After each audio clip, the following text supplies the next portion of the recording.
Good morning, Geek Week 7. It's Monday. Good morning. Good morning, Geek Week 7. Today's video is going to be about practice and how important it is. And it's really one of those things that you have to really make a deal with yourself that every time you've got any spare moment, you'll just chuck in and practice at whatever it is you're doing. Whether you're wanting to be a writer, you just sit down every chance you're not watching something, or you've got 5 minutes, you're just like, I'm waiting for my tea to cook, it'll take 20 minutes in the oven, you're like, right, I'm on it. Boom. 20 minutes of writing, even if you just don't write a half a paragraph or something, just a few words together. In my case, it's beatboxing, so for me, whenever I get even 20 seconds going in a lift on my own, I'm practicing. If I'm bathroom for an hour, I'm practicing. We've been over this. So basically, I just want to talk you through my practicing regime and what I do. So first things first, I pour myself a nice glass of water. Nature's miracle. And then I'm prepared. Obviously, if I'm in a lift, I'm pulling out a bottle of water quickly. 15 seconds left.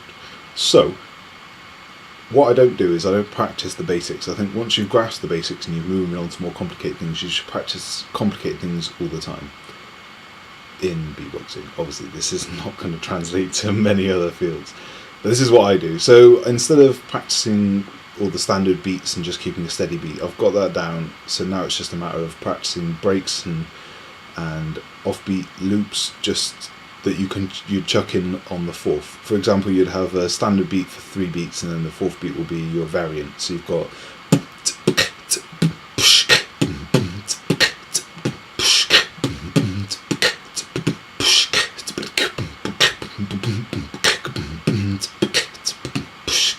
you get the idea.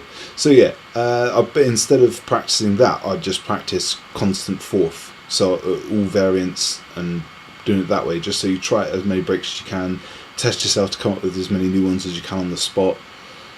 And I think that's really the key. So here's some example of what I'd usually be doing when I'm practicing, which I'd never usually perform, because it's obviously not as great for people who aren't really into breaks and beats and stuff. So that's a little quick clear way of the gubbins in the corner of your mouth. Official word, look it up, it's in the dictionary. So this is how I practice.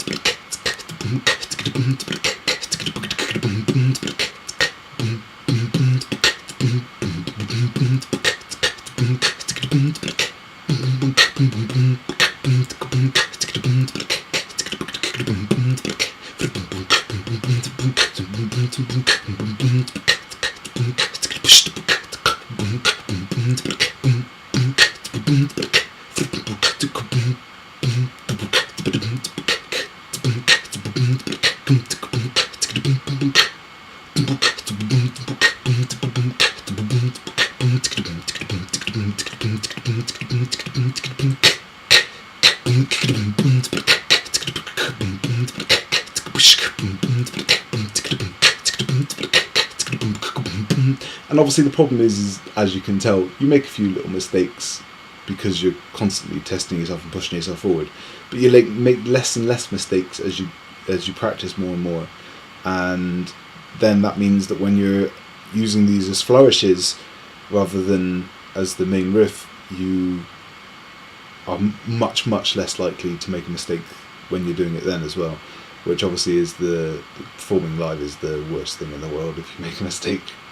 So it just sits there in the room like, we all heard it. So that's kind of how I practice. And obviously now and again I'll just go back to the standard 3 with a 4 flourish if I'm practicing a new technique or a new sound that I really want to get right. I'll start off that way, and then eventually it becomes part of my normal practice regime where I'm doing my breaks, and it'll just be one of the little techniques I'll chuck in, or it'll just be a little riff that I work with. So that's a long video, and I don't plan on doing any editing because it's late and I've got a new job. Woo! I'm working with kids in the school. Yay! Finally! But I'll talk all about that in the vlog because this is Music Week.